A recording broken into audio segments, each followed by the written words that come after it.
Here's my email. I'll share it with you guys at the end of the presentation. Twitter and Instagram, we try to get our brand out there the best we can. And, connecting with kids nowadays, I find not too many kids are on Twitter. Instagram seems to be a way if you can't get a phone number. So that's really important to our program. So changing the momentum and changing defense. I'll just talk a little bit about takeaways from this. I mean, if you're happy with what you do and you don't believe in different defensive looks or you don't believe in zone, this probably isn't the presentation for you, but, can you add to what you're already good at? Can you complement what you do? And if you think you can, I think there's a couple of tidbits in here that can help you. So just want to talk a little bit about some thoughts from Bill Belichick. I mean, I'm a bit of a football fan. I coached football for 11 years, so there's a little bit behind that. So his thoughts, when you're schematically voluminous players, versatility and IQ trumps athleticism. And basically what that means is if you don't really have the horses and you have high IQ players, can you mix things up and be an advantage for your team? I think if you're too crazy, you can hurt your team. But if you have guys that pick up stuff and, if you have the horses and you have the talent and the athleticism, I don't think it matters what you do. You can win whether you play straight up man the whole game. You want to be a zone team. I mean, Syracuse is shown that they can win with the way they do things. So it's really about getting, the best players. And then if you don't have those best players, what can you do with what you have? So know what you have, know who you are, and see if you can add to it. So a little bit about just where I came from. I mean, I played high school basketball for some very good coaches. We ran different things. And then in my early 20s, I started coaching football. And I coached football for 11 years.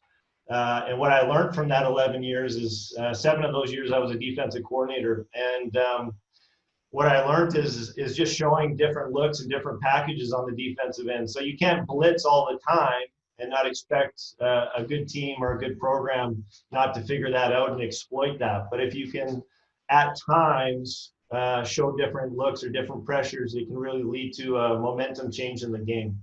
So it's getting a feel for that, with analytics and statistics now, using that a little bit to your advantage. At high school, stats aren't, very prevalent or they're not very good. So at the college and pro game, it's very important. So a little bit of where I'm at now, and I think, philosophy should always be changing. I think you have some hardcore values that you want to stick to, but if you're not evolving as a coach and trying to get better, you're still running the picket fence or you're still running stuff from the 70s or 80s, then you're not evolving. So you got to always evolve as a coach and learn. So I just looked at kind of where we were at on the synergy system, and it says that we run man-to-man 96% of the time, and I kind of was shocked at that. I thought we'd be closer to 90%, but for somebody that's clipping video or maybe watching our team, maybe they don't know if we're in man or not. So I think that's kind of an interesting idea. So do they even know what we're in? Our principles every day in practice are based on pack line principles. We have some small variations in that, but we want to pressure the ball and we want to protect gaps and prevent penetration. We want to eventually show our guys how to disguise and mix up looks and understand that these are at certain times. So when we do them at certain times, they can't be half-assed, they can't be 70%, they got to be really good. So that's key to this. And these things are always going to be based on our scout. So we have some teams in our conference that are very disciplined. They take care of the ball, and some of these things don't work well. So we might just stick to man 100% of the time. But if we see a weakness in a team, or a team plays with maybe 1 or 2 non-shooters, that's pretty rare nowadays. I think most teams have 4 decent shooters on the team at our level. So we're trying to exploit a weakness or maybe surprise a team that is not prepared for us. So what does that do? I think it leads to indecision. So I'm going to show some clips later on, a little bit of how we switch into 2-3. And it's not that our 2-3 defense is spectacular or we have really long, explosive athletes, but it's just going to show that we can kill some clock and really take them out of what they're comfortable doing. So I think that's key to this. Hey, Coach, can I just jump in? Yes. Can we make your presentation bigger? So right now we have the preview screen and the full screen. So just so that coaches can get a better sense of the slides. If you can go into okay, that's weird. Yeah, you had it up full before, so. Huh. Okay. Yeah, same thing. We got You let me go too far before fixing it. So let me just go to the share screen here, and then I'll Sure. flip. I apologize. Oh, no problem. Okay, so stop share. Okay, share screen. Yeah, and just make sure your video is checked again. Okay, so it says you've disabled my ability to share, so we just got to fix that. Okay, just give us 2 seconds here.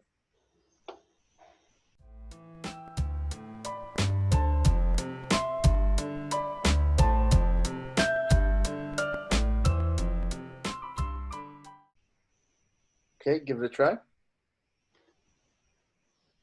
Okay, so, all right. Okay. Okay. Yeah, that looks good. That was great. That's better. Okay, Yeah, great. awesome. Thank you. Okay, so we do like to add things during the season. So I know some coaches, it's like, if it's not what you practice every day since September, then maybe they don't want to do it. But we do want to add some things. I think it keeps it fresh. We never want practice to get stale. And it's important for our coaching staff. I think they have new things to learn. So, I've never been a guy that's run the same thing for my entire coaching career, but there are definitely some things that I like more than others. And we definitely don't want to get complacent throughout the year. So if we find where our man D is outstanding, I think it's a great time to try and add and improve a couple things. So no matter what you run, it's got to have detail, and you got to have every X and O down to a pat. If there's holes in it, you got to find out why there's holes. And if you can't find out what you're doing wrong, then it's probably not worth doing it. So if you're not going to do it well, don't do it. And no matter what you run, it's got to be tough to beat. So if it's not helping you either gain turnovers or lower another team's field goal percentage, why are you doing it? So it's got to be tough to beat. I found this last week, and I thought this was really interesting. And US Today talking a little bit about the Raptors during their playoff run, and it just talked about how they were struggling guarding Golden State, which pretty much every coach would.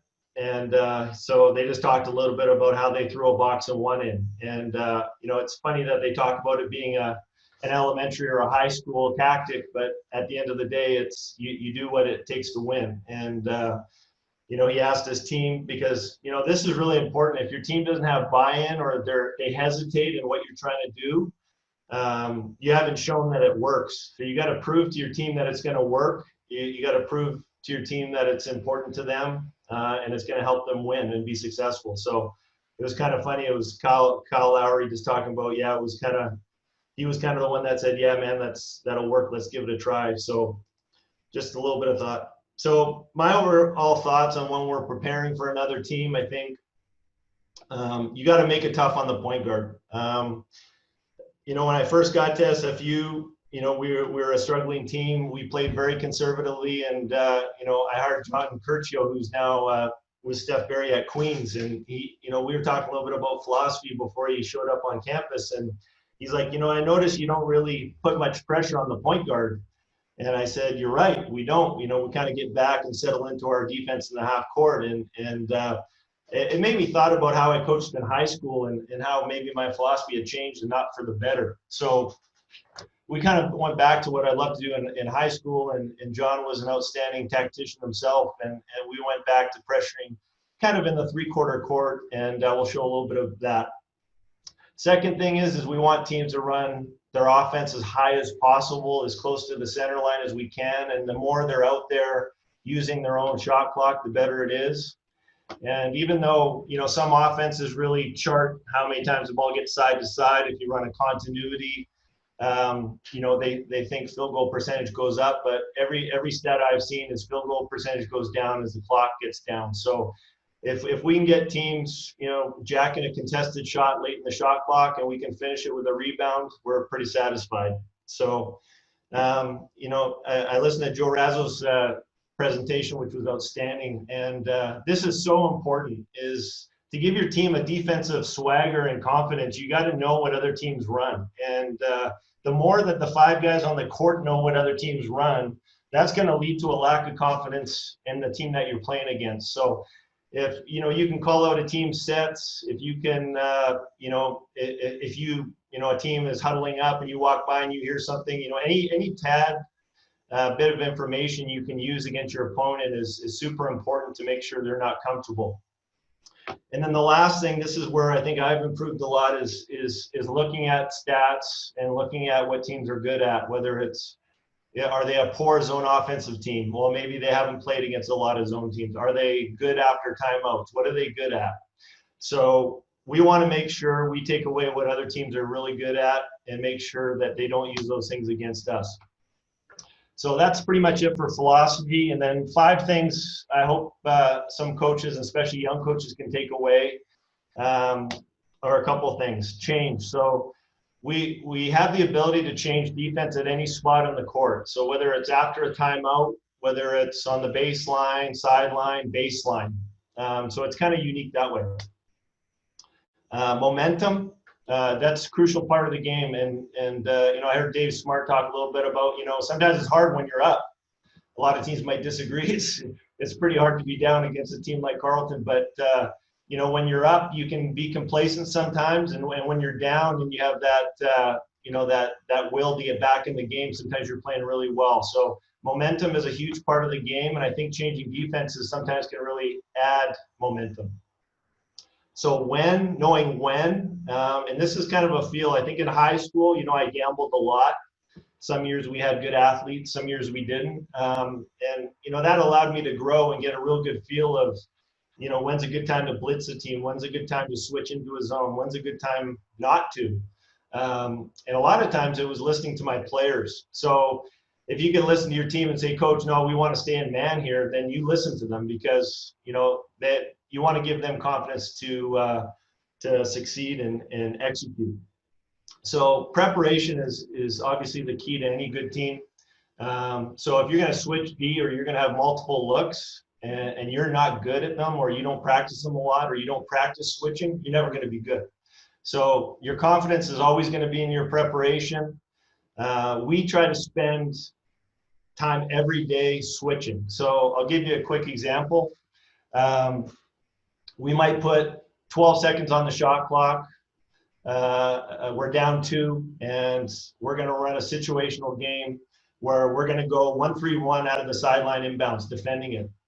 And we just want to see if we can force it to get a tough shot and get down the floor and score. And sometimes it works, sometimes it doesn't. But you got to put your team into these situations where this is a switch situation we're in.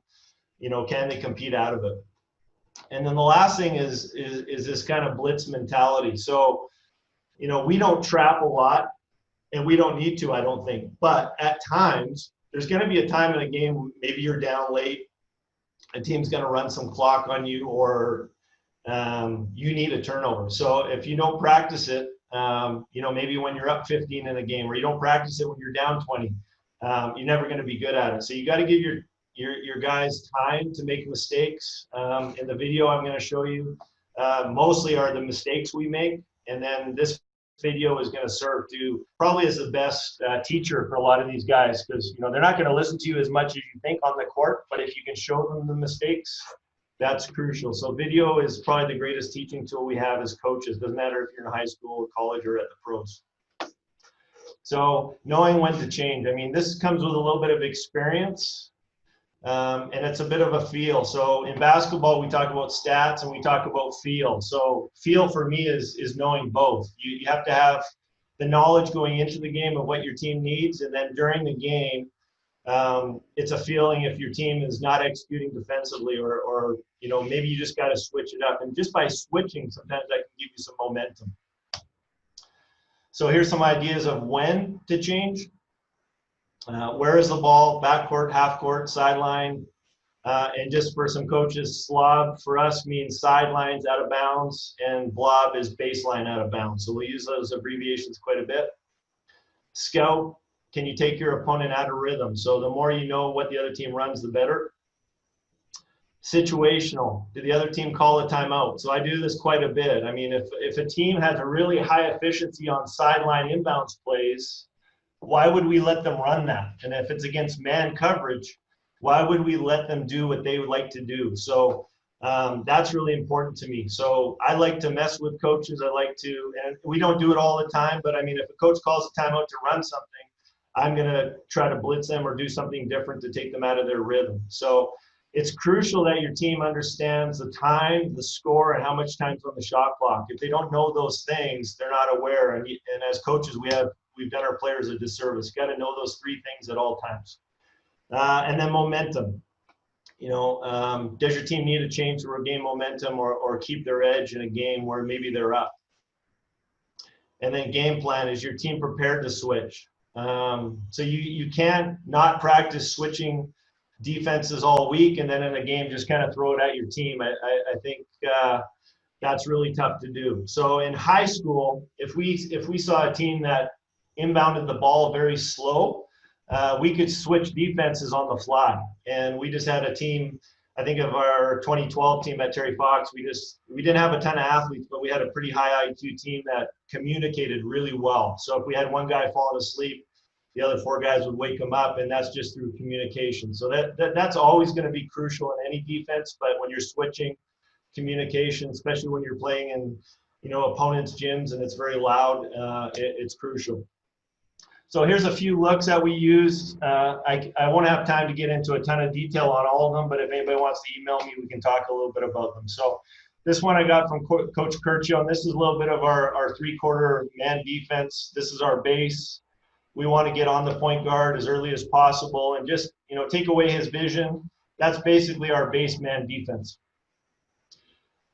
One thing we ran a lot of this year is we didn't have a lot of size at the guard position. We had a 6'8" 4-man and a 6'11" 5, but our guards overall were pretty small.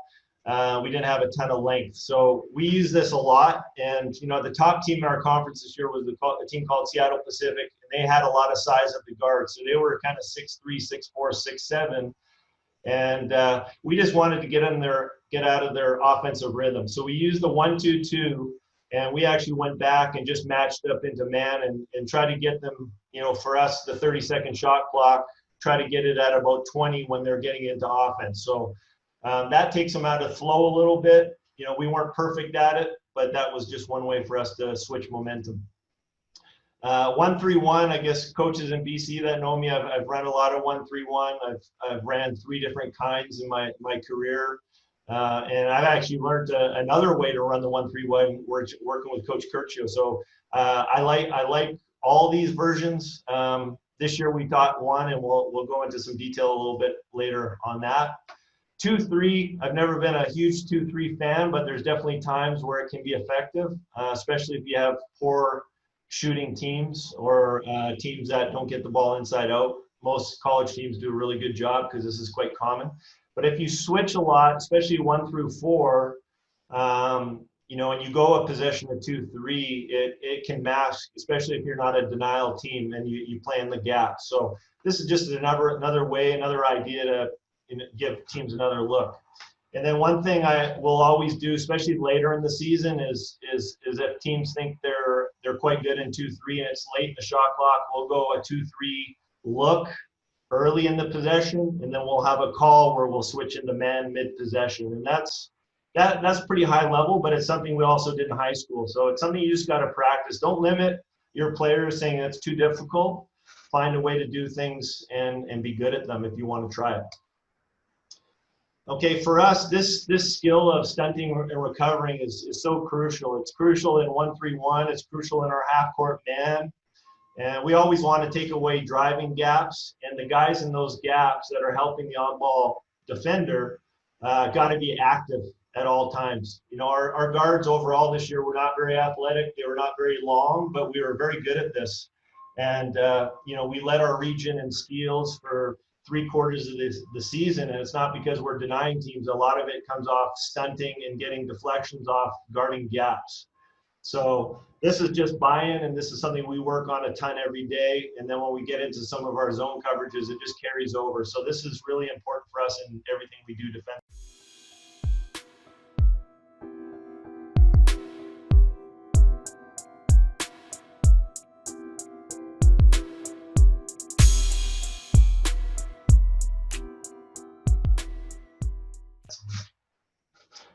So we're going to get into the first thing, and this is kind of unique, and this is baseline defense. So most teams have some pretty good baseline stuff, and against man, and we play man mostly all the time on baseline defense, but there's times in a game where I think you need to switch up, and this is a little bit about that. So just want to talk a little bit about our Blitz principles. So no matter where it is on the court, whenever we trap, so blitz and trap for us is interchangeable. It means the same thing. So we'll always have 2 players in a trap. We never want to have a 3rd player around the trap. We always want to close out, just perfect closeout technique. We don't want to get over aggressive, because if a guy's going to put the ball on the floor, you're either going to foul him or you're going to get beat. So we want to close out and contain, high hands, choppy feet. We pressure with our feet and lower body. We never want to reach or foul in that trap. The next thing is we got to have somebody protecting the rim. So if a team gets the ball out of the trap, we can't give up a layup or dunk. So got to have a guy that's protecting the rim. The next thing is we got to have 2 interceptors. So those interceptors are they have to be aware, and they have to understand where the ball is facing in that trap. So we'll show a couple of examples of good trap and bad trap coming up. One interceptor is going to deny the quickest pass out of the trap, and that guy's got to get full deny. And then a lot of times what happens, if you take that first pass away, there's going to be a longer pass out of the trap, and that other interceptor is always going to have 2, because you got 2 in the trap, one guy protecting the rim. The guy on the weak side is always going to have 2 guys to cover, and that guy's just got to be in good vision. He's got to see both guys, and he's got to be able to shoot a lane. So that's something you got to practice to be good at. And then again, these concepts and principles are the same in full court, out of bounds, and even if we blitz in a ball screen and get a ball handler in a trap in the half court, you know, whether it's full court or half court, these principles are the same. So you got to be consistent. It'll make it easier for transfer of knowledge and application. So just before we show the video, so again, we're in man on the baseline mostly. So again, if you show all your tricks, or you know, I always laugh when coaches show stuff in the preseason or early in the year, and I don't understand that. Don't use it too much, otherwise teams will be prepared for you. In high school, you know, coaches didn't adjust, so I use this quite a bit more, but in college it's less than 10% of the time. So again, you have to have great man-to-man principles, otherwise you're not going to be good in zone, you're not going to be good in anything you do. So subtleties in coaching, don't do things all the time. This is, like I said, blitz mentality. So quick X and O, this is kind of just happens to be one of the formations you're going to see in the video. So this is our opponent. We were playing at Alaska this year. And my phone goes on.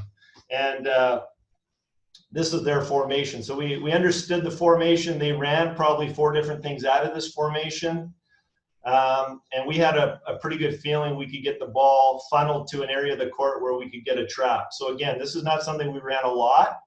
And Anchorage was a team that played basically a 4-guard lineup, and they had 2 guards that shot over 45%, and then 2 guards that shot over 50%. So we had to pick our poison at times because they shot the ball extremely well. So this is kind of a matchup 2-3 zone, and this middle document just kind of shows the look of the 2-3. It's going to be distorted a little bit because we're going to move around based on their alignment. But this is kind of the coverage zone. So basically it depends on your personnel, but our 4-man was tall. He was 6'8". had good feet. He was long. Our 5-man was 6'11", didn't move as well, and he was kind of our rim guy. So our 5-man is always going to guard in front, 3/4 front, the strong side post, and if there's nobody there, he's just going to open up his stance and look for cutters and make sure nobody's cutting to the rim. Your 3-man, and this can be a long wing, it can be a guard. He is the guy that's got to anticipate, and he's going to look to funnel any cutter. Hopefully it's going to be in front of him. We don't want guys going behind him, but we're going to try and push players down closer to the corner. And then our X1 here is going to play in between the 2 elbows. And his basic rule is 1 Mississippi 2, and if the ball hasn't been inbounded, he's going to start shooting lanes, because in the NCAA you can throw the ball into the backcourt, and that's something, it'll take time off the clock. This is what they kind of got into. Eventually their man stuff, they're kind of scratching their head saying these guys are in zone, and this is where the ball ends up going in the next slide. So can you guys see Dave, can you see the hand on the screen? Yeah, I see your cursor there, yeah. Can you see the hand now? No, I don't. You can see it now? I see it there, yep. Okay, good. So here's the formation we just drew up. I'm just going to play it, then I'll just explain a couple of things. So this is, initially we got the ball to where we wanted, but it was terrible execution on our part. And this is when bad trapping leads to bad things. So again, execution is key. I'll show you kind of their alignment. So this is one of their shooting guards. This is kind of their 2-3 inbounding. This is their 5 playing on the weak side. And then their 2 guard is kind of setting a back screen for their 4. And again, all these guys are shooters. So this is actually their point guard that's coming to the ball now. We funneled the ball into a pretty good spot. Now, we have a couple issues. Number one, our 5 is kind of staring at the ball, and he needs to open up. His left foot should be down towards the baseline, and he should see the weak side because he's really guarding nobody. But you can kind of see the 2-3 alignment. So I'm just going to play it. And then we get the ball exactly there. So we're actually going to trap with the inbound guy. So he plays with his feet, funneling the ball to the corner, and then he's coming to trap. But for us to trap effectively, our 3-man here should have been here already, and he's too late. So this leads into okay, and now we're just matching up into a bit of 2-3. And our guys were smart enough. We could have just manned up here, but we actually went into what we call our blue call, which is just 2-3. They throw it out over top. They can't execute their baseline inbounds against man defense. Pretty good. But we have a guy fall asleep, and we have a 50% 3-point shooter wide open.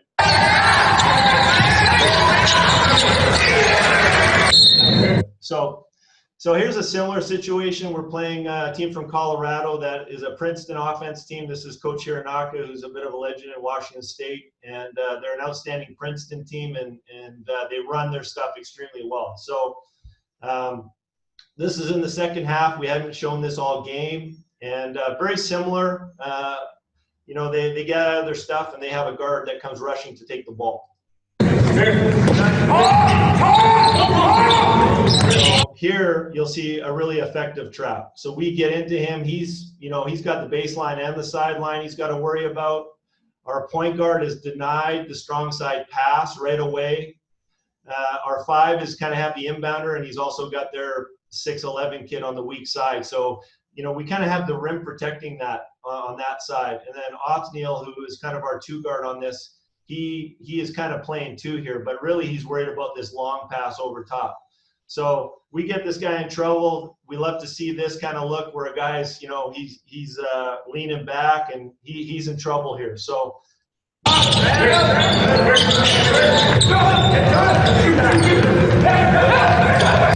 we finish out of that. Okay, sideline. Here's just another example of us switching on the sideline. And this is not anything special, but I just want to show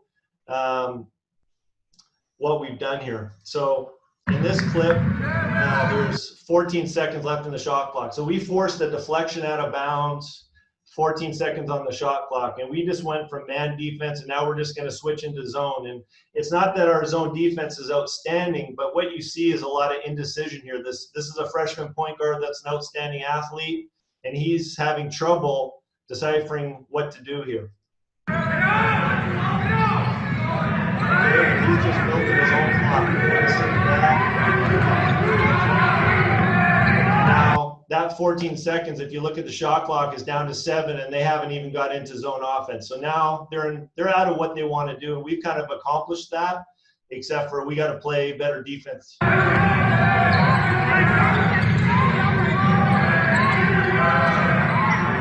up a tough shot. You know, we don't rebound.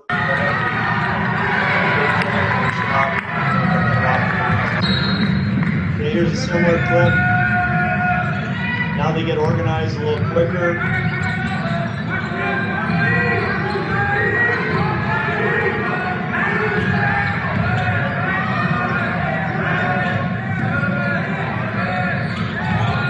Shot clock. And here's an example. I mean, if you don't play defense to get in your man or your zone, you don't guard the ball, it doesn't matter what you run, you're going to be bad. So we gave up an easy drive there, terrible defense.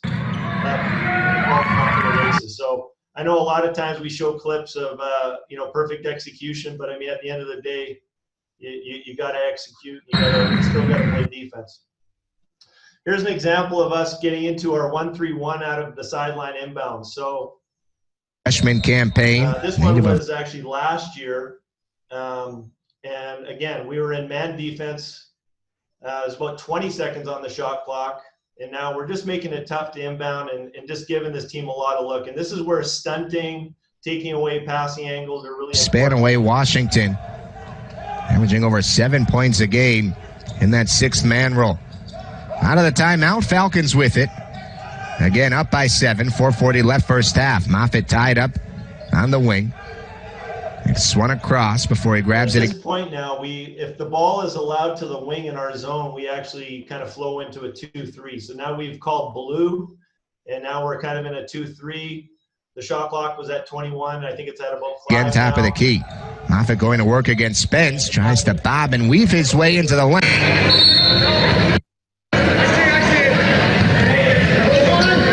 Okay, so again, this is our 1-3-1 against the sideline inbounds. Okay. Hey, Coach, is it possible for you to mute the sound so we can hear you talking over the clips? Is that possible in your video? Yeah, it probably is, but what I'll do is I'll talk after it's done. Sounds good.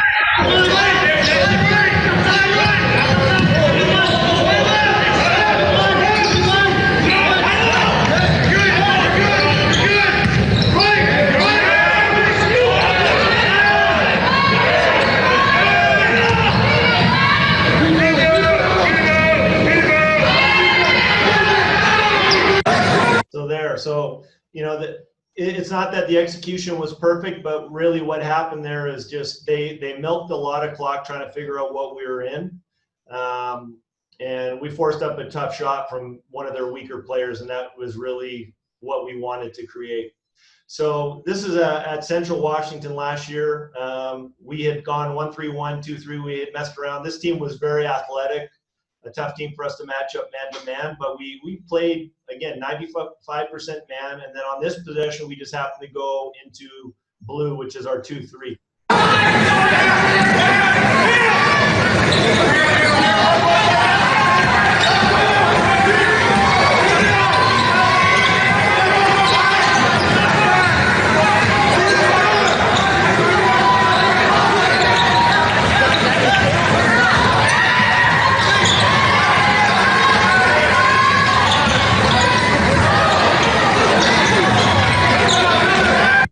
So as you can see, like it's not that you're going to be perfect every time, but what it's leading to is indecision and getting teams out of their flow. Okay, here's some ideas just regarding full court. So I mean, whether it's 1-2-2, whether it's our man, whether it's 1-3-1, we extend everything into the full court. Again, this is just a normal 1-3-1 alignment. Now, what's different against the one that we switch into our 2-3 is we actually put our one guard or our smallest guard kind of in the middle. And then what's going to happen is the top of our zone is going to be the top of our 2-3 with our one man. And now our wing and our 4 are kind of be the back line with our 5. So in this case, we don't bring our 5 away from the hoop, and he's in a position to be in the middle of the zone if the ball gets to the wing. But ideally, we don't want the ball going to the wing area in our 1-3-1. So we want to be in this passing lane, which is a lot different than a lot of 1-3-1s. We don't kind of get sucked into here. We want the guys wide. And that's really different, because if you get wide and the ball can't be caught on the free throw line extended, it can't go to the corner unless it's a lob.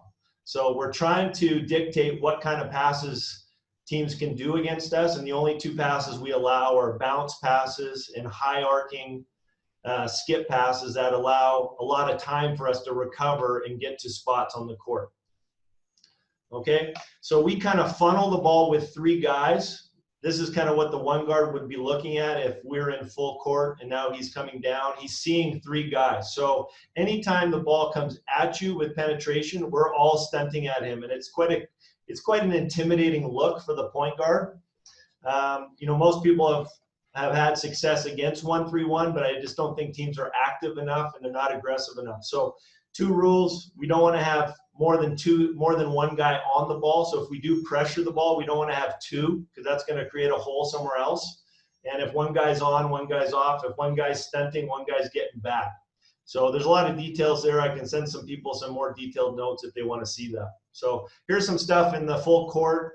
And we like to use this, especially when we're up late, because what this is going to do is make teams milk clock, and they're not going to be able to get quick shots up and dictate the pace to us. We're going to dictate the pace to them. So this is 1-3-1. You can see our guys are stunting up, stunting back. And right here, the top of our zone is kind of off. So what we're seeing here is our wing is stunting up because his vision's looking at the rim. So we want to take his early penetration away. And then the guy that was on the wing on this side has to drop. He's got to cover the weak side block first. Go there. So now he can come up. So this guy right here, which is Othniel, he needs to get wider because there's a guy standing on the wing. And this guy is actually a 40% plus shooter. He's an outstanding shooter. So we didn't execute very well here. That ball should really be caught there on our wing. But again, if we force up an early shot, and then not a great shot, but a good shot by a good shooter. So here's a little better execution. This is the same team as the team from Montana. A lot of higher skip passes. Now we have our 6'8" 4-man on the wing. He takes up a lot of space. And what's interesting here is we're actually a smaller lineup, so he should have been playing the 5 spot. And this is where our guys didn't communicate before the ball came in. And this is actually our 2 guard who's playing in the middle of the zone. So you can see some communication going on with the bench. Get into 3, switch. So now we're back in the formation. Now we have their backup 5 take a shot, and he's not a high efficient player, so that's a good shot for us.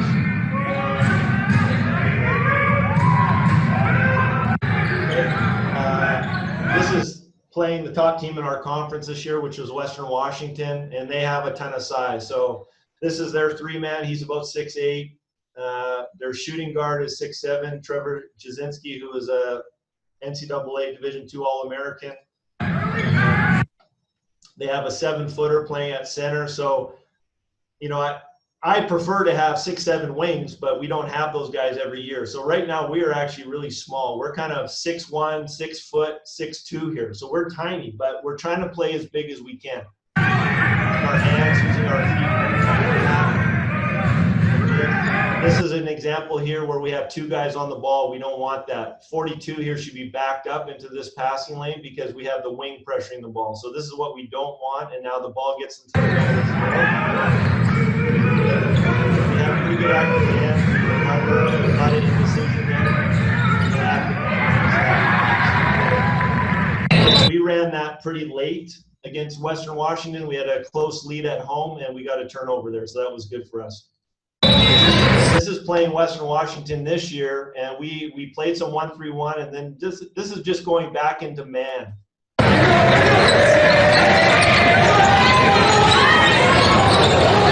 and a good team starts doing weird things because we kind of have them out of sorts a little bit.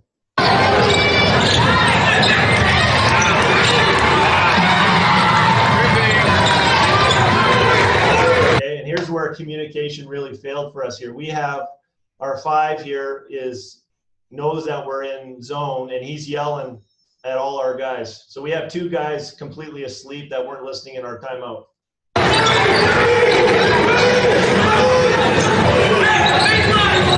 It doesn't really hurt us because these 3 guys are trying to figure out what we're in. So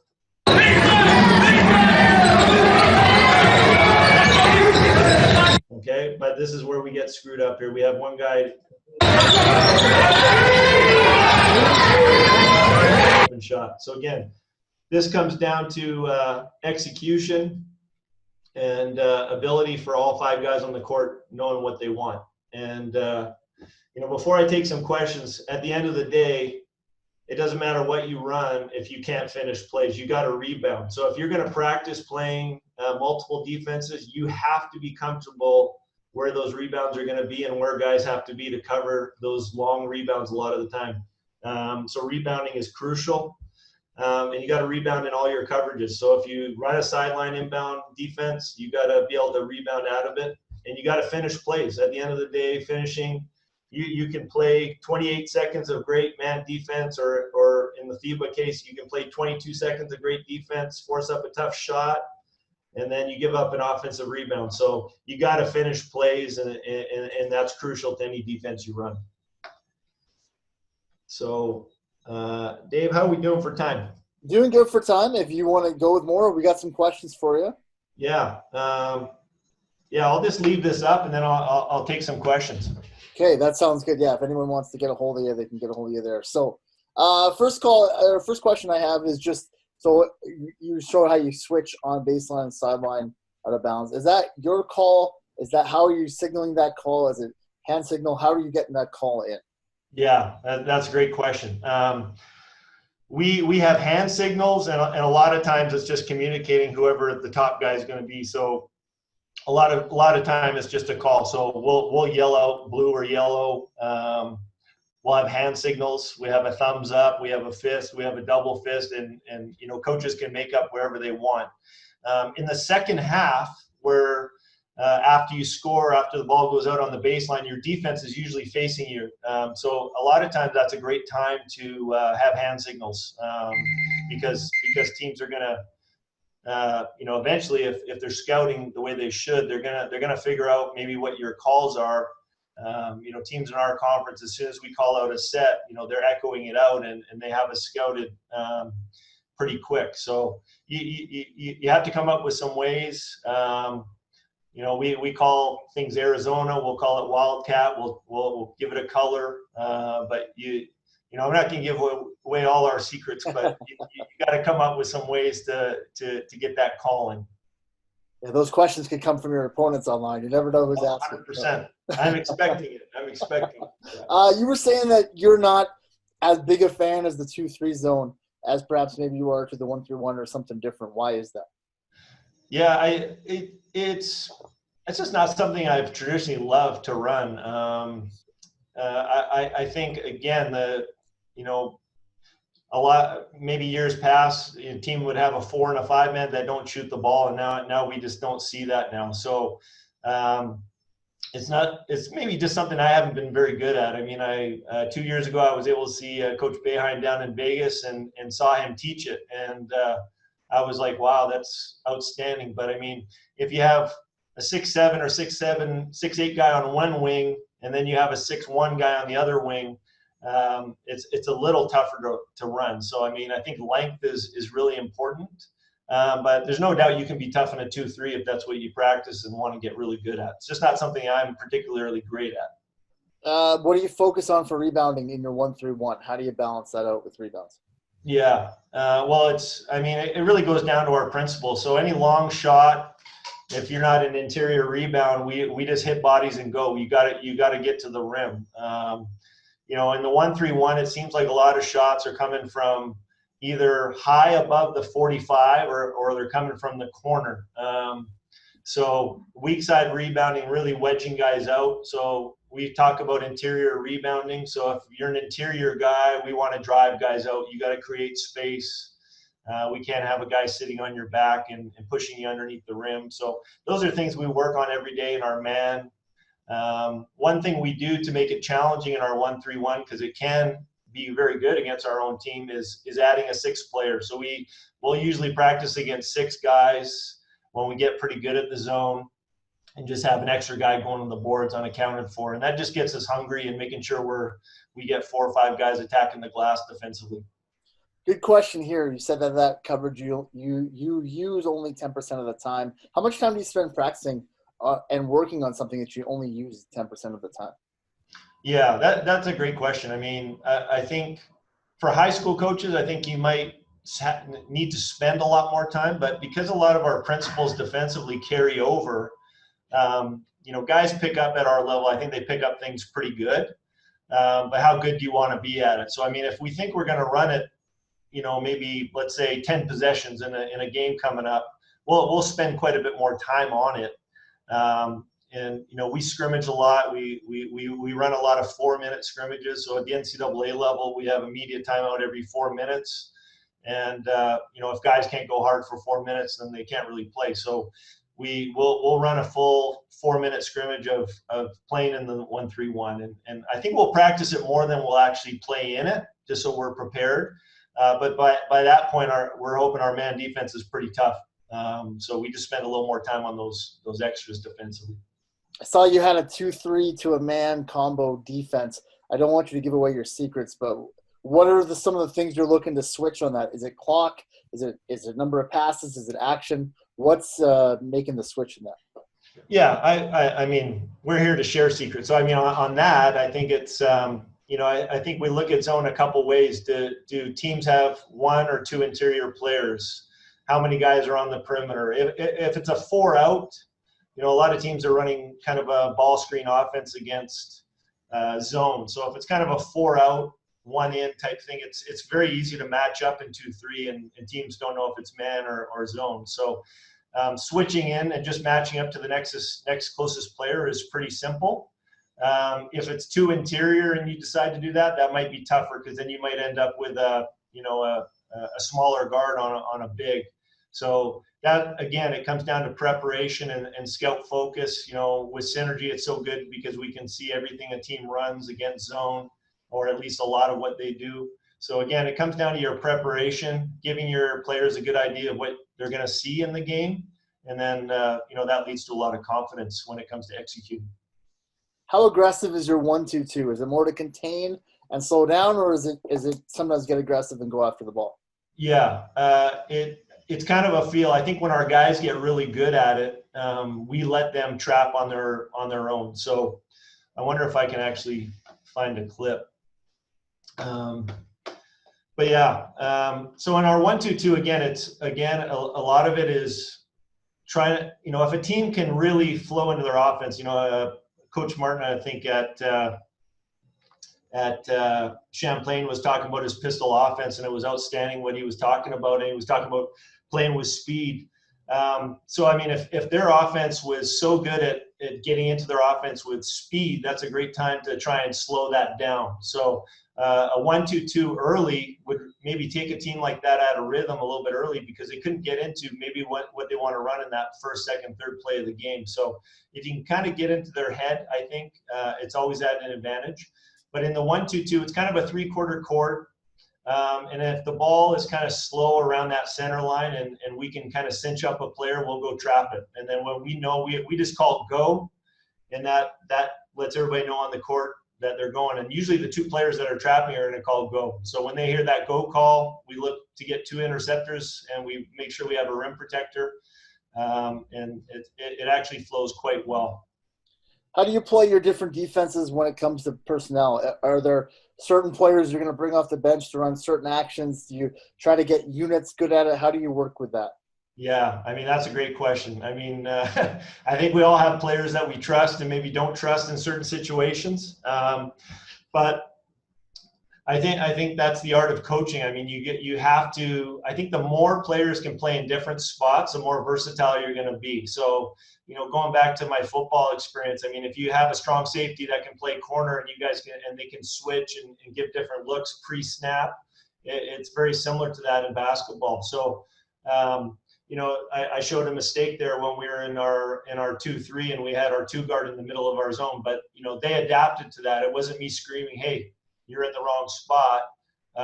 They figured that out and took responsibility, and then we try to fix it mid-possession. But if you're playing with a player that you don't trust, or if you want to call him a high IQ, low IQ player, it is tough to switch. So you got to. I think it's up to the coaches, though. I think you got to make guys accountable, and guys that don't pick up things, you got to give them more attention and make them accountable. Okay, last question here, breakdown question. In your extended 1-3-1, if the ball gets thrown to the corner, do you have your 5-man go cover, or do you wait for your wing to drop down?